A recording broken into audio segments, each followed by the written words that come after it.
We are now moving from India to South Africa for the next speakers. We have two who will be joining us. The first is Ulrich Meyer-Hoellings. Ulrich is familiar with creating enabling spaces for inclusive innovation, human-centered design, and new business development with diverse settings. Coupled with his experience as a founder, he's a hands-on entrepreneurial, pioneering and agile innovation and design advisor with practical exposure to both established and emerging markets. For the last 10 years, Ulrich has been actively building homegrown, human-centered design and innovation ecosystems by developing talent pools across the African continent. And he is joined by Thando Ndashe, an industrial designer based in Johannesburg, South Africa. Thando was part of the design development team that produced the workable prototype for the first female urinal in Africa called We Stand, a patent by Liquid Gold and Orion Herman. Thando is the founder of Tan Design SA, which is a design consultancy on a mission to drive an increase in layman participation with the localized manufacturing sector by using industrial design as catalyst and placing a strategic focus on small-scale and specialized production. We welcome both of you today to our stage and are looking forward to this conversation. Yeah, thank you very much, everyone. Delighted to be here. And I will just quickly say hello. So I'm Ulrich from Third Space Africa, and I'm delighted to meet all of you today. And I'll quickly hand over to my co-hostess, Thando, to say hi to everyone before I start sharing my screen. Hi, everyone. I'm Thando from South Africa, founder of Tan Design SA. I'm very excited to be talking to you today. Awesome, thank you. I'll start the screen share now. Hopefully this works. Can you all see the new screen?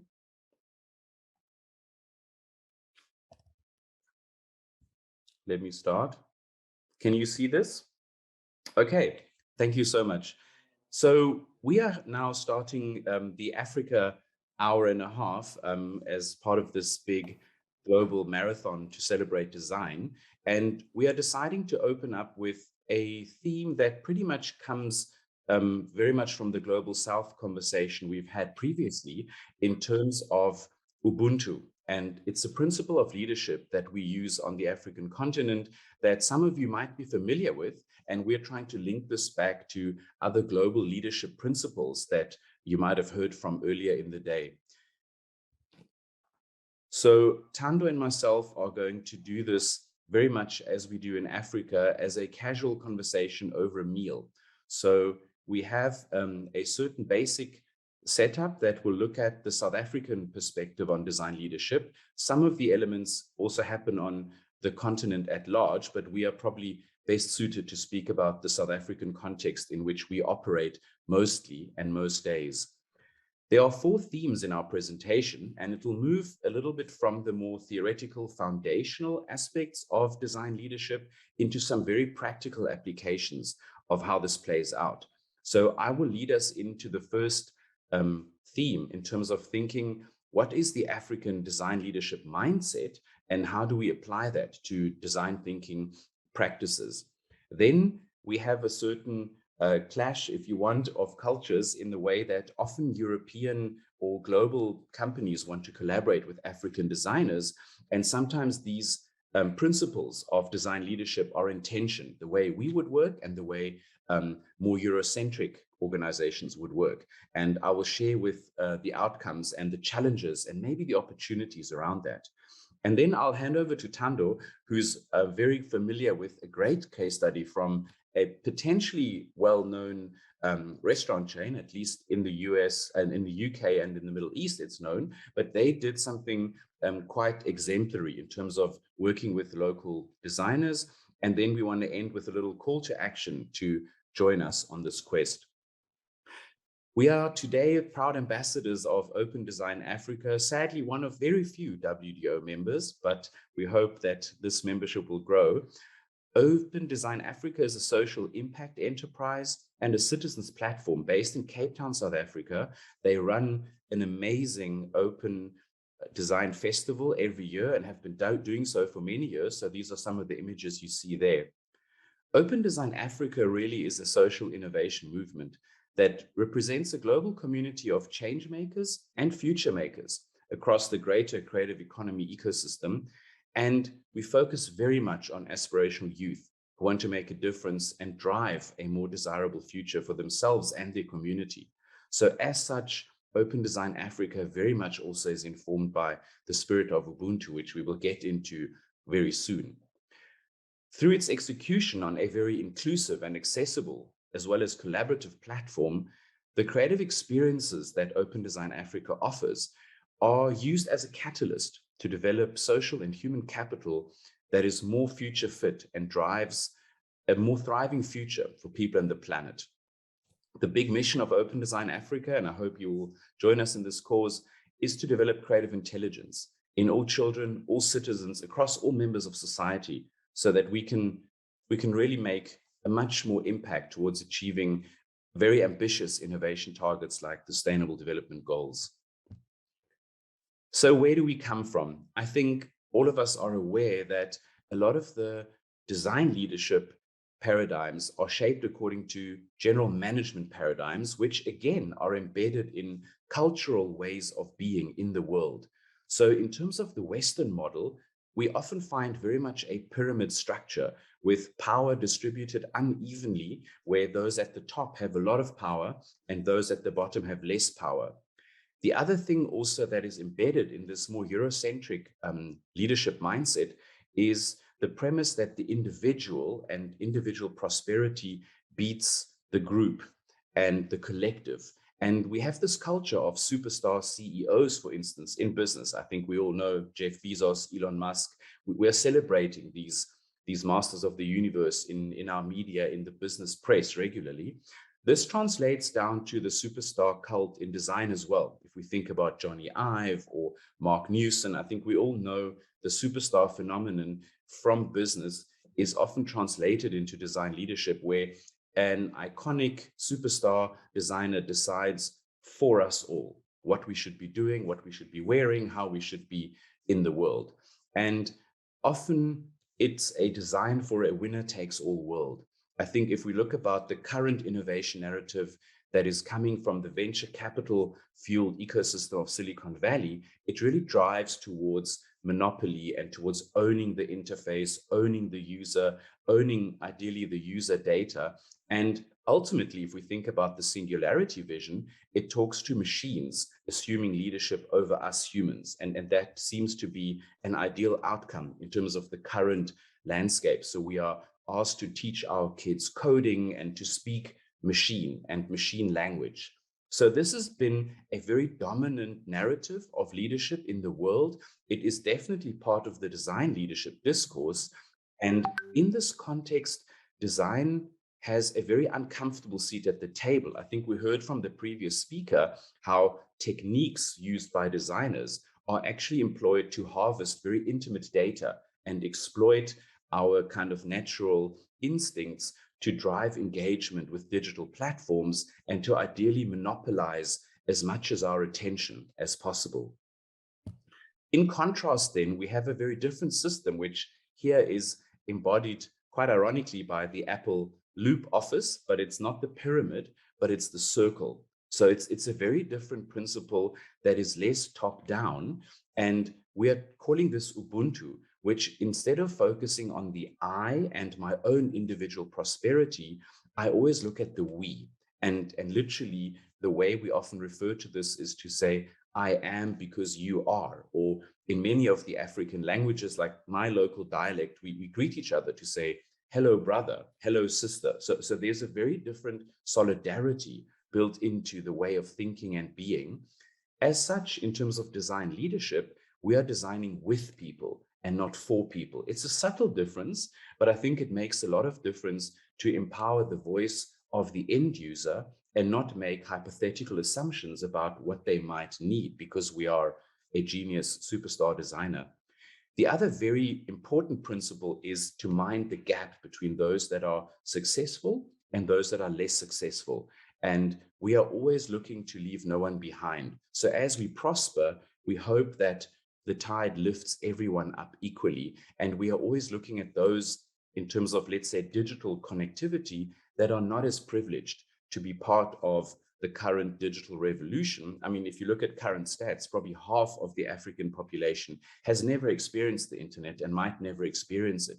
So we are quite conscious, if we design, to be cognizant of the context in which we design. And I think it also follows that we don't have the inevitability of the machine-led future, but we are rather working with a plurality of different futures in which people, the planet, technology coexist in harmony for the benefit of all. So this is just the contrast between the kind of systems we've inherited through colonization and through engagement with Europeans and Western ways of being and thinking. And a lot of management literature is still dominated with this Western view. So I want to share with you 3 examples of what happens when these two worlds collide. One of the very well-known design conferences is Design Indaba, and ironically, the word Indaba also refers to a very African way of collaborative knowledge sharing. But in essence, this is a very typical Eurocentric design conference. As much as it was used originally to promote African creative voices, it is rather dominated by by international superstar celebrities who come into our context and, as you see on the image here, tackle very important challenges like low-cost housing by teaming up with local architects. But sadly, because this event is not embedded within the local ecosystem and the policy ecosystem, these projects often end up being merely done for the sake of publicity, because obviously some of these designers come from such different contexts that it's difficult for them to quickly respond, flying in and flying out to local needs and to get embedded with local policy stakeholders who they might want to need. I think in terms of famous design quotes, I think, I'm a big Dieter Rams fan, and one of his quotes, he was just mentioned, is indifference towards people and the reality in which they live is actually the one and only cardinal sin in design. So if we consider this notion of being very much in tune with people's natural context, this also talks to collaborations between international brands or design-centric organizations and local designers. The next iteration was a very famous company, IKEA from Sweden, which wanted to add a dash of color, excuse the pun, to their product portfolio and create a more exciting sort of African aesthetic within the overall product range, which is where this collaboration started. It was showcased for Design Indaba a couple of years ago. And sadly, most of the African designers who are our friends and who appreciated the opportunity received a once-off participation fee and did not participate commercially in the sales of their products globally. And the other irony here is that IKEA is not available on the African continent at all. So local audiences, local consumers also had no opportunity to participate. So I think, again, here, this model can be improved, but we have to meet as equals and in the spirit of Ubuntu in order to make design collaborations work more smoothly. The final one is something that I'm very close to. It's a great platform called Creative Nestlings. Do look them up. This was very much around creating a Pan-African movement. So this goes beyond South Africa, of creative co-working spaces also that help creatives collaborate with one another as small businesses and thrive and prosper. Also here, sadly, the global partnership also looked at this slightly differently as engaging inspirational content, or you do see the current Yay Abe collaboration with H&M, but it was a very much traditional extractive relationship and very transactional. It didn't come across as a partnership, and sadly Creative Nestlings is struggling to survive because they've created a lot of hope in the creative economy ecosystem. They're not able to fulfill on that mandate because the terms of the engagement were not well managed. So with that kind of diagnosis of the challenges we have when global design leadership principles meet the African design leadership principles, I'll hand over to Thando, who will show some solutions of how we can get to better outcomes, hopefully.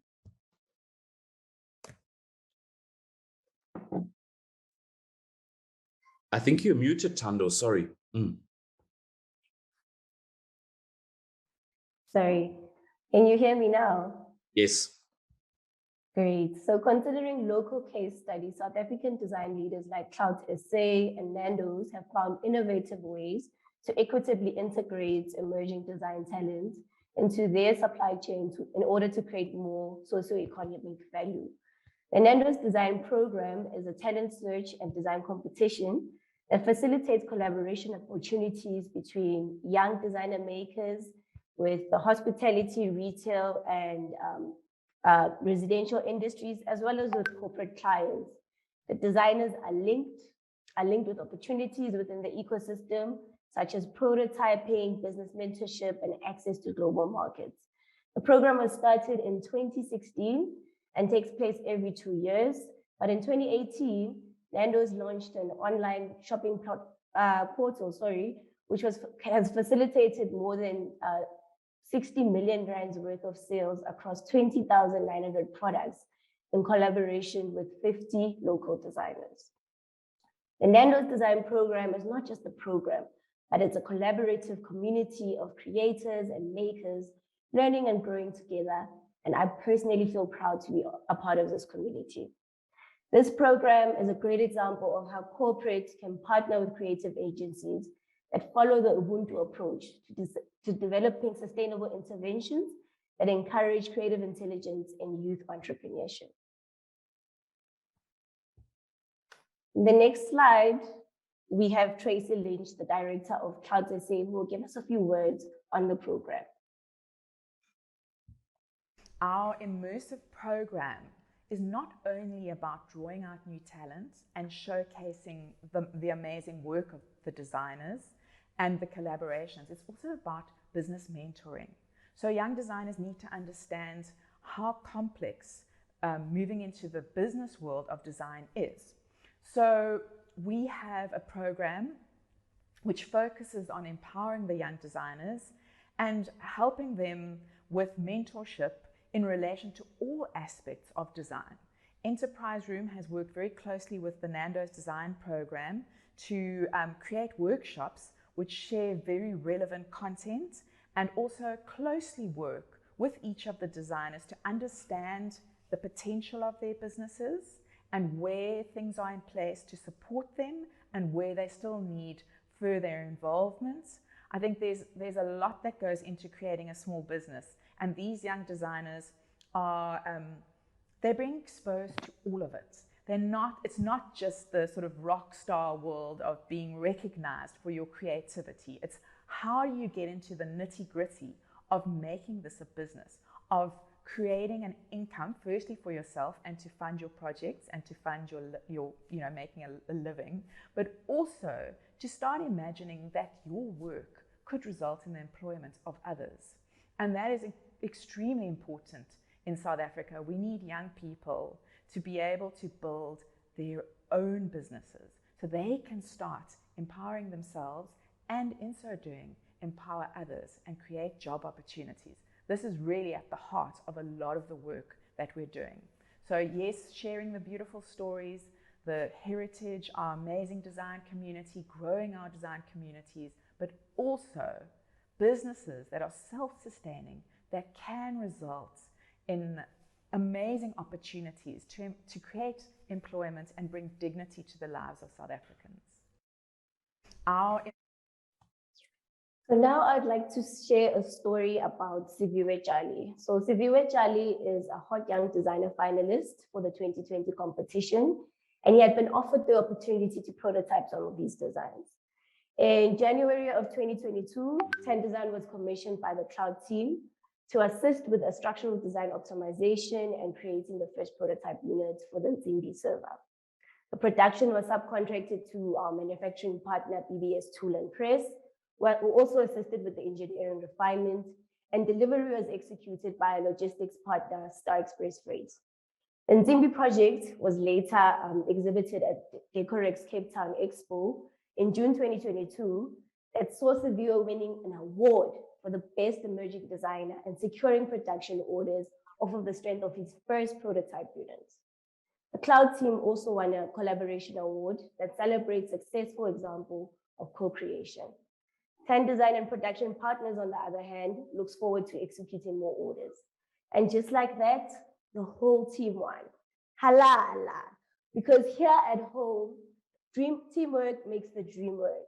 And in the space of only 6 months, the project is a shining example of how a collaborative co-creation approach towards design facilitates a more efficient, inclusive, and sustainable route to market for design. And in my next slide, I have Maiden Workshop, which is a shared manufacturing working space by Henry Levin that also functions as a small incubator for communities of fabricators, manufacturers, and designers. Henry opened the space in 2016 with the objective of lowering the barrier to entry for people to express their creativity in a physical way, and also by facilitating a bottom-up approach towards supporting manufacturing activities for small businesses and individuals. Equipment in the space includes 3D printers, laser cutters, CNC machines, soldering irons, woodworking equipment, and even sewing machines.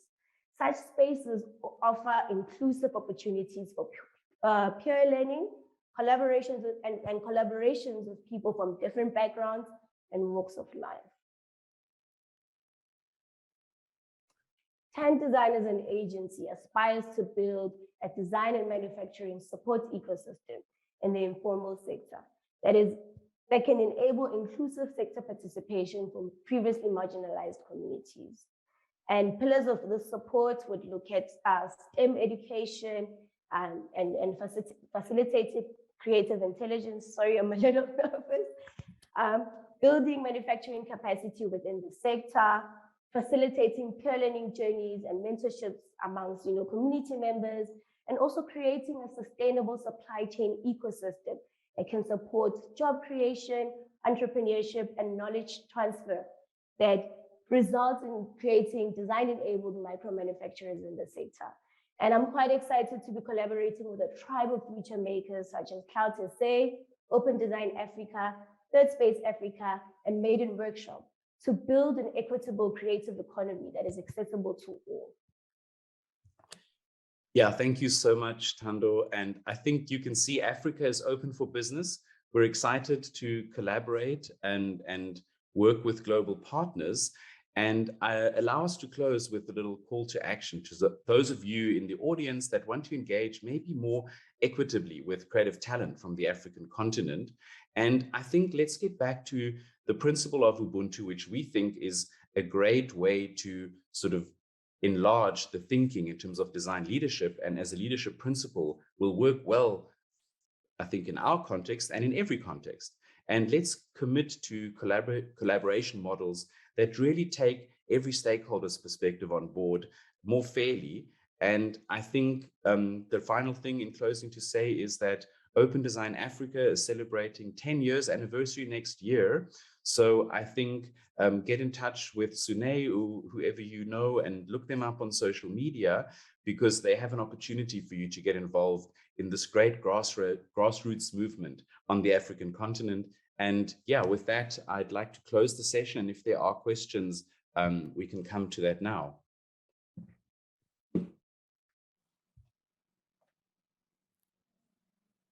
Perfect. Thank you so much for that. I think that that was a really, really new take for us on leadership. As you know, we've been on this Let's Talk Leadership journey for about 8 or so hours now. And I think, again, another unique, fresh perspective. This is part of what we love so much about this program, that we're able to travel and hear specifically from the minds and mouths of designers in different parts of the world on what leadership means for them, what we're getting right and what we're getting wrong as well. I think definitely not afraid to rip off the Band-Aids and share with the community what can and must be done better. I'm curious, if you don't mind, how the two of you know each other, how you've been connected. Was it working through projects, or how did that relationship come about? Thando, do you want to take it? Yes, so I connected with Ulrich through Open Design Afrika, and I think, like I mentioned in the presentation, what I like the most about him and Open Design is that we have a collective vision. Coming from a continent like Africa, it's very important to go back home. I am because you are, and that is the philosophy of Ubuntu in Africa. So working with people who are not here to just, self-elevate, but really elevate the continent, elevate the creative community, the design community in South Africa is how we got together. So it's a shared passion to really rise Africa as, a superpower in design.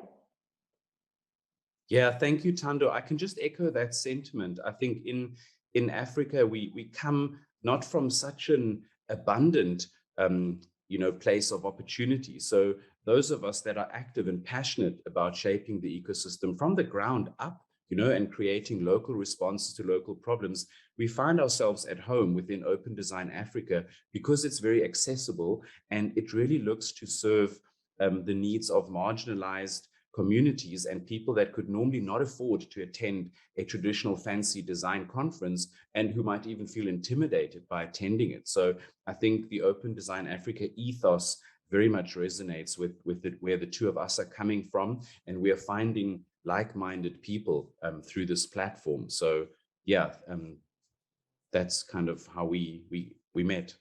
Beautiful. That's wonderful. I will, with just a couple of minutes left, I will leave it perhaps at one last question, and that's why is this grassroots approach to leadership so important to either of you or both of you? Thando, do you want to go first? For me personally, I think just being a Black person in Africa, it's very important to represent all voices. It's very important to represent my journey, to represent my people, where we come from and what we experience within the economy of design. But also to be collaborators of a better future. So for me, it's very important to represent, your story, where you come from, your people, but also be willing to participate in growing a better and more equitable future. Yeah, thanks, Thando. For me as well, I think one of the things I'm very passionate about is to bring invisible voices or voices that are not represented in the corridors of power into the conversation. So I think the really life-changing thing is if you go out to meet people where they are in their natural context and bring that knowledge into the seats of power, which traditionally still are large corporates, philanthropy organizations, you can maybe get a sense of more responsibility if you can put a real face to a problem, to really make an effort to make lives better for the people of this continent, and to not be overcome by hypothesizing of what might people need, but what do they actually need, and to bring those voices back. That's what I'm passionate about. Beautiful. I think that's definitely something that we've been hearing a little bit today as well over the last few sessions, about people who need to let go of any fear that they might have of making a mistake and really jump in with authenticity, with truth, and see what changes they can make in their community. And I think this is a perfect way to end our session with the two of you. Thank you so much for your time and for this really important and excellent discussion. Yeah, thank you, Sarah. And I'm wearing a Kenyan article. Shout out to Mugendi, who has a black belt in Ubuntu, who's coming up next. Yes, he is. Thank you. Thank you.